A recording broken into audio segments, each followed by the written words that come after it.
Thank you, Mr. Chairman. Mr. Chairman, here we go again. If you can't balance the budget and you can't face your constituents after having voted for a truly draconian budget, why not vote on a constitutional amendment instead? You can then say you voted for a balanced budget without having to make any hard choices or actually voting for a balanced budget. Not a bad deal. Of course, we've all been down this road before. My Republican friends love constitutional amendments. For any complaint, there's a constitutional amendment. It's not, however, a free vote. If adopted, the proposed amendment would have catastrophic consequences for the nation, for the economy, and for the future. While it would be nice to have some easy way to force a balanced budget, the world doesn't work that way. We know how to balance the budget because we've done it before. In the not-too-distant past, during the Clinton administration, we managed not only to balance the budget, but to run surpluses and begin paying down the debt. Remember the debate in the 2000 election campaign. What should we do with the $5.6 trillion surplus we were going to run in the next decade? That's what you do in good times. You pay down the debt. Unfortunately, thanks to President Bush and the Republican Congress, we managed to turn record surpluses into record deficits in record time. How did we do it? Well, there were the huge tax cuts for the very wealthy. Then there were the two wars fought off budget. I don't recall hearing a peep from any of my colleagues on the other side who are now born-again fiscal conservatives. In fact, I remember Vice President Cheney saying, "We've all learned that deficits don't matter," close quote. Having the regulators go to sleep while financial manipulators, banks, and hedge funds crashed the economy and killed off revenues followed, and we still haven't recovered from that. But rather than admit to serious economic mismanagement and looking for ways to straighten things out, we get this dusted-off quack cure from the past. I guess it's easier to vote for something like this than to have to endure another town hall where angry constituents want to know why you voted to destroy Medicare. Strangest of all, the amendment calls for balancing the budget by as early as fiscal year 2018, even though the Republican budget the House recently passed doesn't project a balanced budget until 2040. The sponsor of this bill, the gentleman from Virginia, in his recent testimony in this very question, in answer to my question about this, pointed out that the Republican Study Committee budget would be in balance by 2020.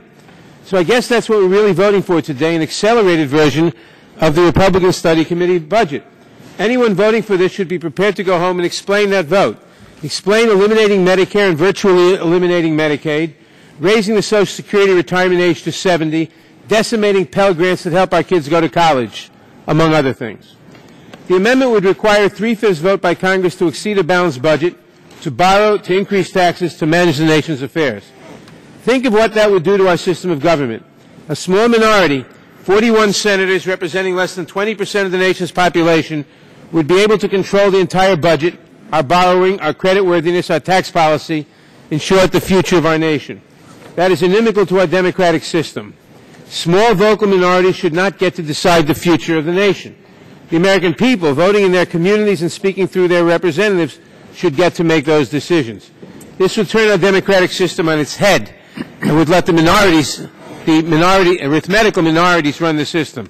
It is a betrayal of democracy. The amendment also treats military engagements as the only true emergencies requiring the budget to be out of balance. That shows a poor understanding of history and of economics. Even more disturbing, much of what is in this amendment has nothing to do with requiring the budget to be in balance. It violates the truth in labeling law. Many of these provisions simply reflect the policy preferences of the current majority. It incorporates the old tax limitation constitutional amendment that requires a supermajority to raise revenues. That would actually make it harder to balance the budget, but it does reflect an ideological preference for limiting expenditures rather than deciding as a nation how we want to pay for the things we need. Could we have started the interstate highway system with this language in the Constitution? Never. The supermajority requirement would have the perverse effect of allowing special interest tax breaks to be slipped into law without a vote, but would require a supermajority to repeal them. It would set up a one-way ratchet. That's just not antithetical to a balanced budget. It also enshrines the most corrupt aspects of our tax code in the Constitution. And what it's saying, in effect, is that the current majority thinks that taxes should never be raised. They're entitled to that opinion, and maybe the people agree in the next election, maybe they not. They won't. But we're going to bind our posterity, our children, our grandchildren, to a current political belief. That's wrong. That should not be in the Constitution. Finally, the prohibition against spending more than 20% of GDP is both irrational and has nothing to do with a balanced budget. Should we decide that it is necessary to spend more, as we have at times throughout our history, and we are willing to pay for it, the Constitution should not hinder our ability to act. At various points in our history, we have moved above and below that level, depending on numerous factors. During World War II, it went as high as 43.6%, dropping down to 12% in 1948. Through the mid-50s and 60s, it hovered between the mid-teens and the lower 20s. During the Reagan years, it never dropped below 21%. It wasn't until the Clinton administration that we were able to get it back down to the teens. Thanks to the fiscal conservatism of President Bush and the Republican Congress, it went back over 20%. Now, it's possible to agree or to disagree with any of these choices, and we could debate them from now until doomsday, but that's not the point. What members need to understand is that the American people have to decide for themselves at any particular moment what they think is the best path. That right should not be taken away for all time and given to a small minority of members at this point in time. Finally, what this amendment would do is say that in the middle of a recession, when tax revenues are down and unemployment is up, we must begin to slash the budget in ways my Republican colleagues are now suggesting. This has been tried before, and if we want the Constitution to enshrine Hooverism and mandate that the Great Recession becomes a Great Depression, we'll get what we deserve. We should manage the budget the old-fashioned way, by making hard choices, promoting growth, making everyone pay their fair share of taxes, including billionaires and oil companies. It isn't fun, it won't make us a lot of friends, but we've done it before, we can do it again. It only requires the courage of our own convictions to face the voters with the actual budget we're proposing. And I know how hard those town halls can be. I've held many of them myself, but that's the job. We should get down to business and quit fooling around. We should balance the budget with real choices and not with phony constitutional amendments that put choices off into the future.